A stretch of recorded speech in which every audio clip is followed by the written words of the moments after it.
Assalamualaikum warahmatullahi wabarakatuh.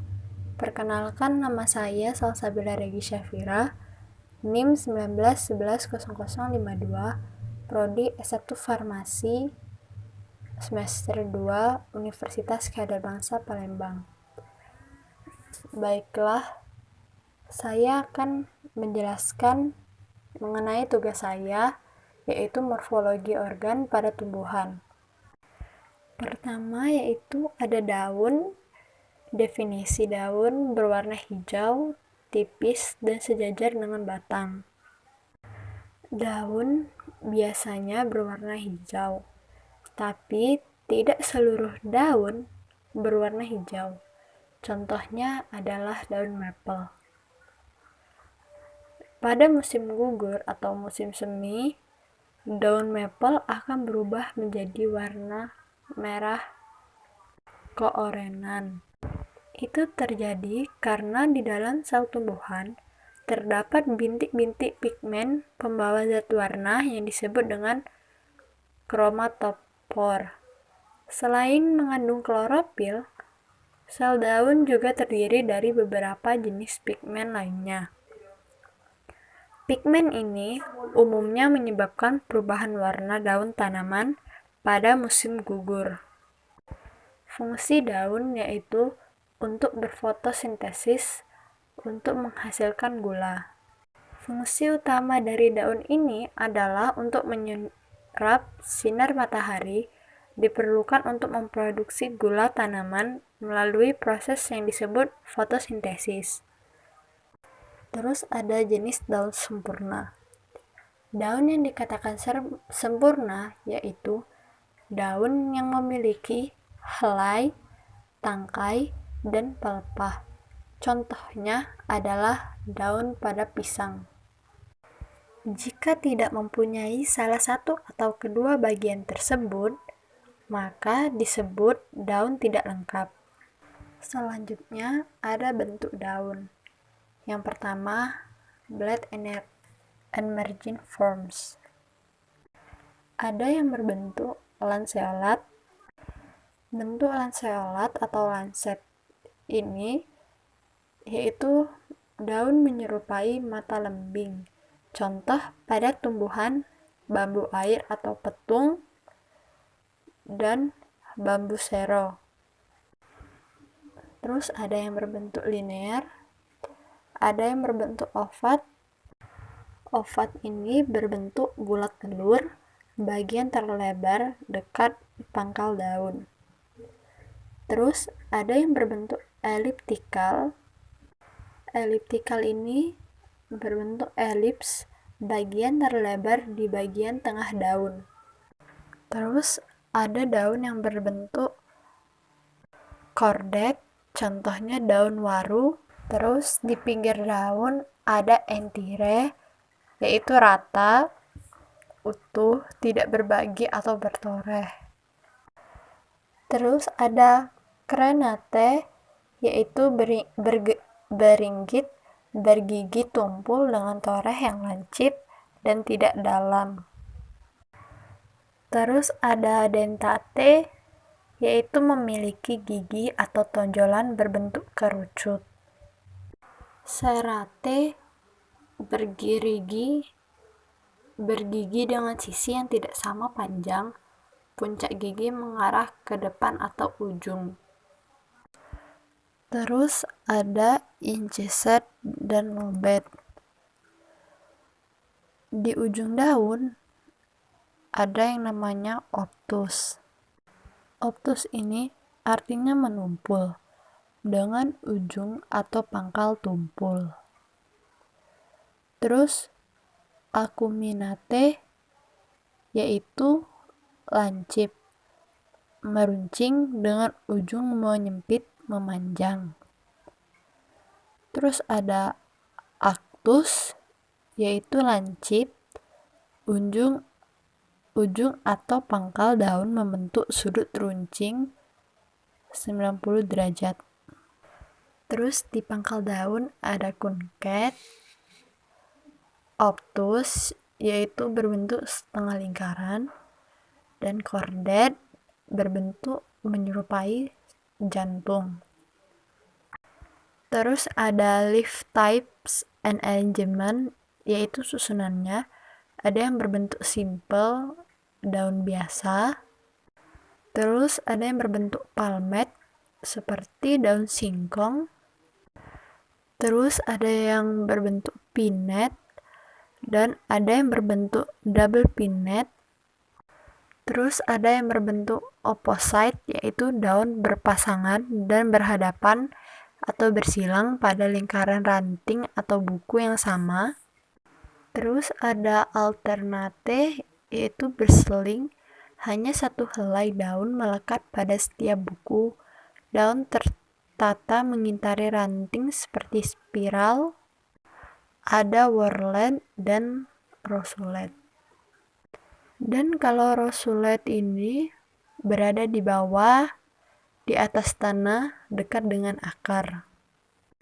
Nah, selain itu, daun juga ada yang modifikasi atau bentuk-bentuk lain.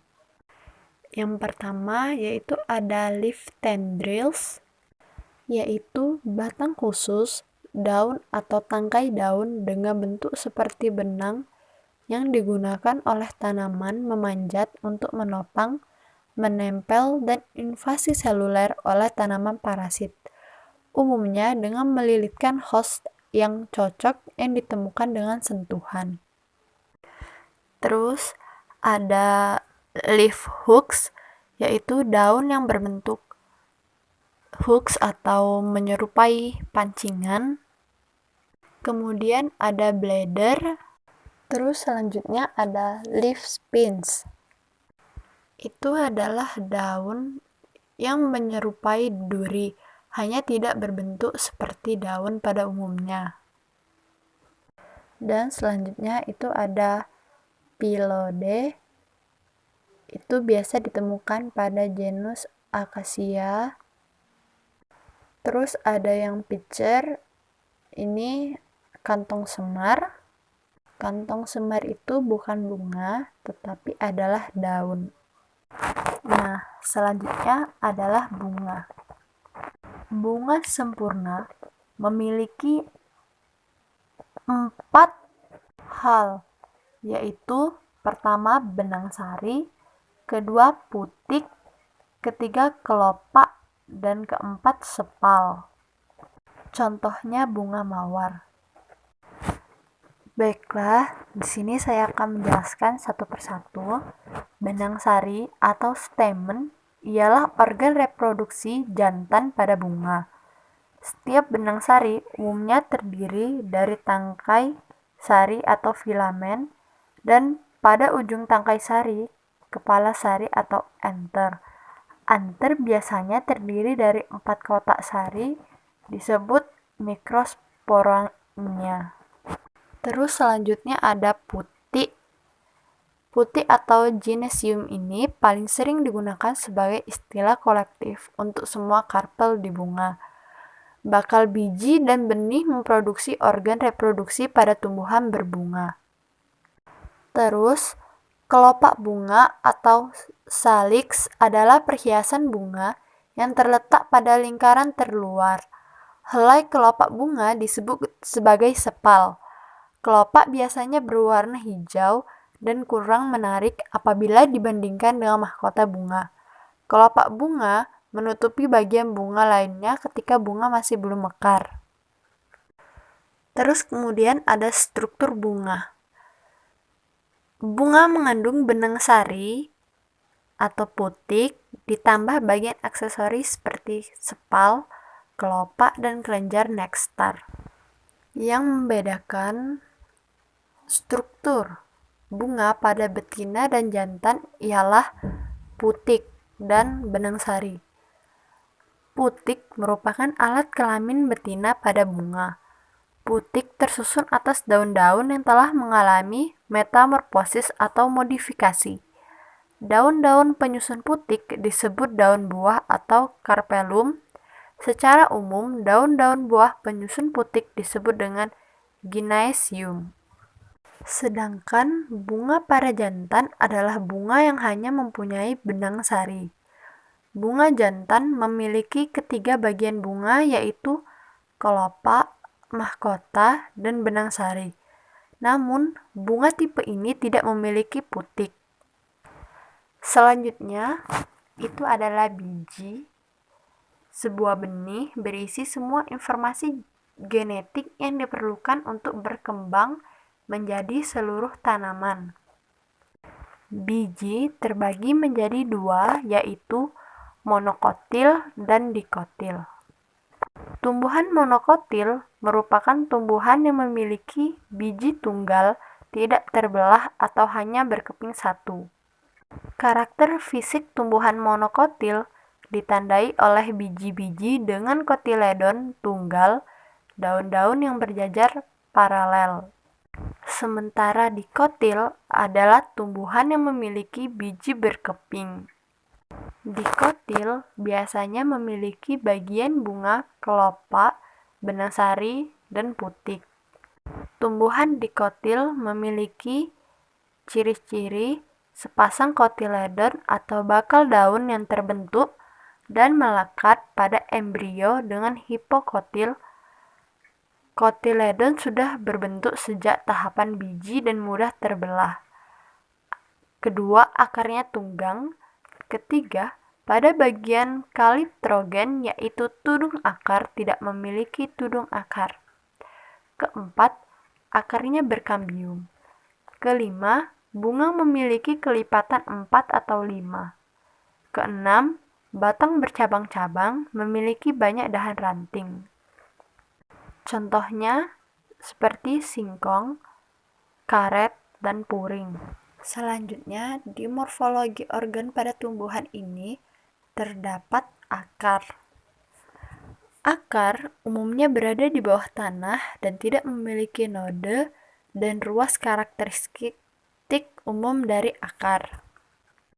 Pada umumnya, akar tidak berwarna hijau karena tidak memiliki klorofil sehingga tidak dapat melakukan fotosintesis.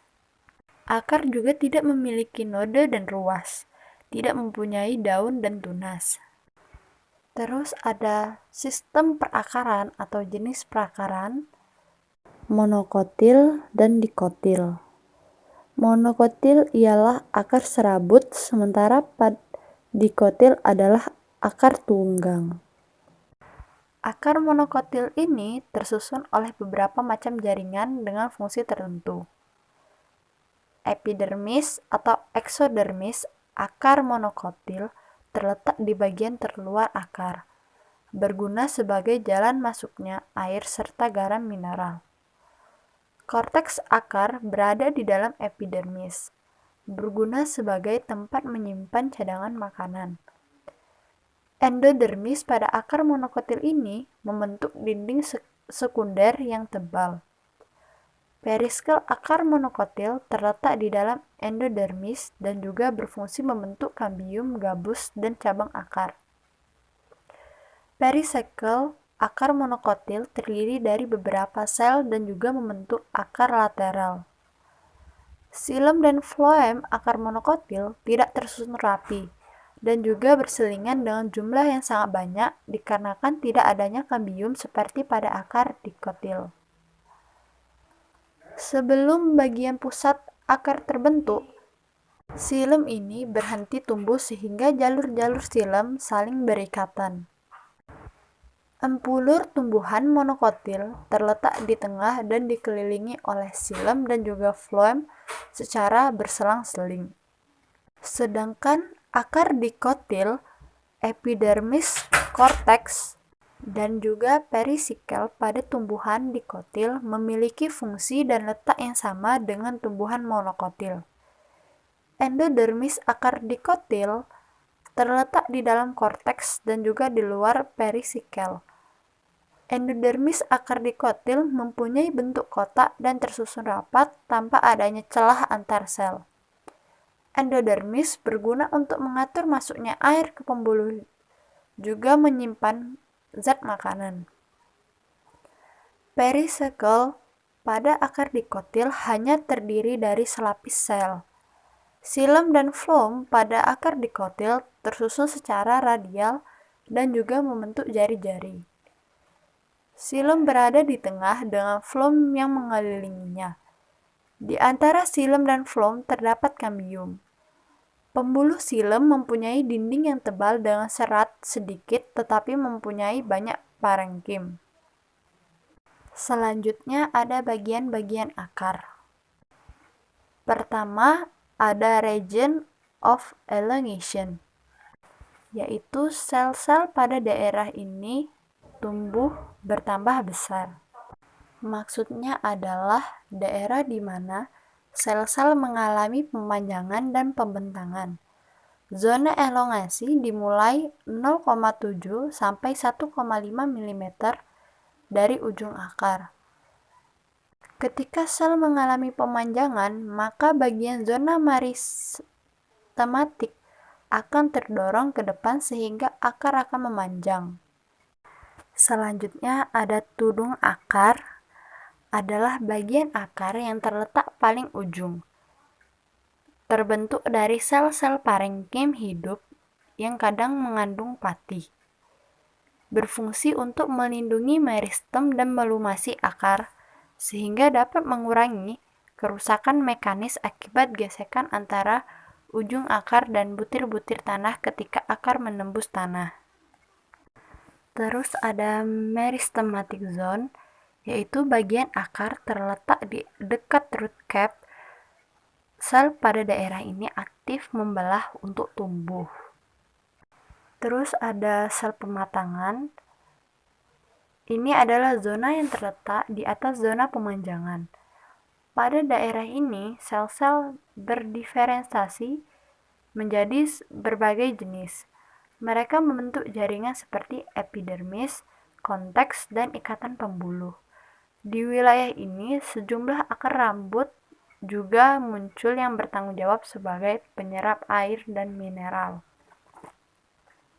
Terus yang terakhir ada root cap. Root cap memiliki bentuk seperti topi yang menutupi ujung akar, berfungsi sebagai pelindung akar. Fungsi utama pada akar atau absorption yaitu menyerap air dan mineral dengan bantuan serabut akar, kemudian dibawa menuju daun dan digunakan oleh daun untuk proses fotosintesis. Fungsi yang lain, akar juga membantu tanaman untuk bisa berdiri tegak dan kuat. Kemudian ada fungsi yang lain, yaitu storage of food atau tempat pencadangan makanan. Yang pertama yaitu tuberous root, yaitu akar dengan bentuk yang tidak pasti seperti sweet potato. Yang kedua, fasciculated root, yaitu jenis akar berbonggol di dasar batang seperti asparagus. Yang ketiga, nodulous root, yaitu akar yang membesar di dekat ujung batang seperti akar turmeric. Terus ada jenis-jenis storage of food, yaitu pertama kanokal seperti wortel, loba, dan beet. Kedua ada fusiform, berbentuk spindle dalam garis besar. Wilayah apikal akar menunjukkan runcing secara bertahap. Setengah atau kurang dari setengah akar berdaging terbentuk dari hipokotil. Root membentuk bagian dari root berdaging. Akar sekunder seperti benang halus tidak terjadi di bagian bengkak basal tetapi ditemukan pada separuh sisanya. Dan ada napoform roots, yaitu hampir bulat atau bulat. Akar tiba-tiba meruncing ke arah puncak. Dalam loba, sebagian besar bagian berdaging terdiri dari hipokotil. Dalam beet, lebih dari setengah bagian berdaging terbentuk dari hipokotil. Ketuk root membentuk bagian non-berdaging apikal dari root di turnip dan bagian dari root berdaging di beet. Terakhir, akar sekunder mirip benang halus ditemukan di bagian apikal yang sempit dan daerah sekitarnya. Kemudian fungsi lain yaitu ada respiration, yaitu tumbuhan di daerah rawa muncul pori-pori untuk respirasi. Contohnya bakau atau avicenna. Kemudian ada additional support. Pertama yaitu ada steel root, yaitu merupakan akar adventif yang muncul dari beberapa node batang seperti jagung dan tebu. Terus ada prop root, yaitu akar yang memberikan dukungan secara mekanik untuk respirasi seperti pada pohon beringin. Fungsi lain ada haustorial function, terus ada assimilation, dan ada outer vital function. Ini terbagi menjadi 3. Yang pertama, akar epifit, yaitu akar yang biasa ditemukan pada beberapa anggrek yang tumbuh sebagai epifit pada cabang-cabang pohon. Terus akar asimilator, yaitu pada beberapa tanaman akar dapat menjadi hijau dan melakukan fotosintesis seperti pada Tinospora pada musim hujan. Dan ada akar parasit. Akar parasit adalah akar yang dapat ditemukan pada tumbuhan parasit tidak hijau, di mana akar akan menembus jaringan inangnya untuk memperoleh makanan seperti pada Cuscuta. Selanjutnya, morfologi organ pada tumbuhan yang terakhir yaitu buah.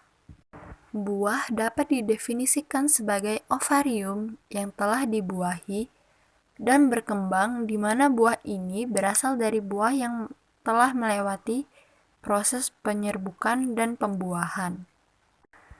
Struktur buah. Buah terdiri dari 2 bagian utama, yaitu biji dan daging buah. Kemudian, ahli botani membedakan buah pada persepsi yang berbeda, di mana mereka membaginya dengan 2 kategori, yaitu buah kering dan buah basah atau dry fruits dan fleshy fruits. Pada fleshy fruits atau buah basah, yaitu buah berdaging biasanya juicy dan berwarna. Pada buah berdaging merupakan kelompok buah indehiscent dan jaringan berdaging berasal dari biji yang berkembang. Yang pertama adalah drupe, yaitu buah sederhana dengan lapisan berdaging di luar dan lapisan seperti batu atau biji pada bagian endokarp seperti Prunus persica atau peach, Cocos nucifera atau kelapa, dan Magnifera indica atau mangga. Kemudian ada berry, buah dengan daging yang dominan dengan biji berada di dalam daging buah seperti Lycopersicon, Esculentum atau tomat, Vaccinium spp atau blueberry, atau Psidium guajava atau jambu.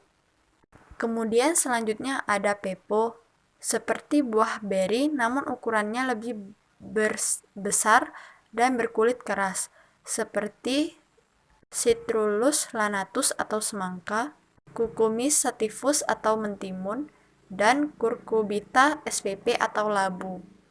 Kemudian ada Hesperidium atau buah berkulit tebal dengan kelenjar minyak dan bagian berdaging terdiri dari kompartemen dengan atau tanpa biji seperti Citrus spp atau jeruk. Kemudian ada agregat, yaitu buah berdaging yang berasal dari bunga tunggal yang membesar seperti dalam Fragaria ananasa atau strawberry. Selanjutnya, ahli botani tadi kan menyebutkan bahwa dia membagi dalam 2 kategori, yaitu dry fruits dan fleshy fruits. Nah, sekarang saya akan menjelaskan mengenai dry fruits. Dry fruits adalah buah kering.